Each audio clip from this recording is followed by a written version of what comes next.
നോക്കിക്കോ, 200% മുതൽ 300% വരെയാണ് വിലവർധന ഉണ്ടായിരിക്കുന്നത്. എന്തിനാ DA കൊടുക്കണം? ആ വിലവർധന ഒരു സ്റ്റാൻഡേർഡ് ഓഫ് ലിവിങ് ഉണ്ട് ആളുകൾക്ക് ഇല്ലേ? സർക്കാർ ജീവനക്കാരാണെങ്കിലും സർക്കാർ ഓഫീസിലെ പ്യൂണാണെങ്കിലും മുതിർന്ന ഉദ്യോഗസ്ഥരാണെങ്കിലും അവർക്കെല്ലാം അവരുടേതായ സ്റ്റാൻഡേർഡ് ഓഫ് ലിവിങ് ഉണ്ട്. അതാണല്ലോ സർക്കാർ ജോലി എന്നൊക്കെ പറയുന്നത്. അവർക്ക് വീട് വയ്ക്കാനുള്ള മറ്റേ ലോണിൻ്റെ പൈസ കൊടുക്കണം, കുട്ടികളെ പഠിപ്പിക്കാനുള്ള എഡ്യൂക്കേഷൻ ലോൺ കൊടുക്കണം, ചിലപ്പോൾ വാടക വീട്ടിലായിരിക്കും താമസിക്കുന്നത്, അത് കൊടുക്കണം അവരുടെ സ്റ്റാൻഡേർഡ് അനുസരിച്ച്. എന്നിട്ട് അവർക്ക് കൊടുക്കേണ്ട ആനുപാതികമായ ഈ പൈസ നിഷേധിക്കുകയാണ് യഥാർത്ഥത്തിൽ സർക്കാർ ചെയ്തത്. എന്നിട്ട് അതിനങ്ങ് യാതൊരു ന്യായീകരണം വേണ്ട.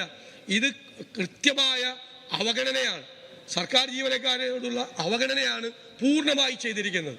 ഇത് എന്ന് നടപ്പാക്കും, എപ്പോൾ നടപ്പാക്കും എന്ന് യാതൊരു വിധത്തിലുള്ള ഒരു ഉറപ്പും സർക്കാർ നൽകുന്നില്ല. അപകടകരമായ നിലയിലേക്ക് ഇത് പോവുകയാണ് എന്ന് മാത്രം ഞാൻ ഈ അവസരത്തിൽ സൂചിപ്പിക്കുന്നു. സാർ, ഞാൻ മുഖ്യമന്ത്രിയോട് പറയാനുള്ളത്, നമുക്കിങ്ങനെ പഴയ രാജകൊട്ടാരങ്ങളിൽ വിദൂഷകരുണ്ടായിരുന്നു ധാരാളം.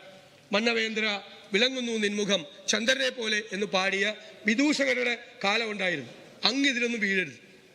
അങ്ങേ പറ്റിക്കാൻ വേണ്ടിയിട്ട് ഇങ്ങനെ ഇവരെല്ലാം ഇങ്ങനെ വാഴ്ത്തുപാട്ടുമായിട്ട് വരികയാണ്. അവര് തന്നെ വിലാപകാവ്യം രചിക്കേണ്ട ഒരവസ്ഥയിലേക്ക് കാര്യങ്ങൾ പോയിക്കൊണ്ടിരിക്കുകയാണ് എന്ന് ഓർമ്മപ്പെടുത്തിക്കൊണ്ട് സർക്കാർ ജീവനക്കാരോടും പെൻഷൻകാരോടും അവരുടെ കുടുംബങ്ങളോടുമുള്ള പൂർണ്ണമായ അവഗണനയിൽ അതിശക്തിയായി പ്രതിഷേധിച്ചുകൊണ്ട് ഞാനും എൻ്റെ പാർട്ടിയും വാക്കൗട്ട് ചെയ്യുന്നു.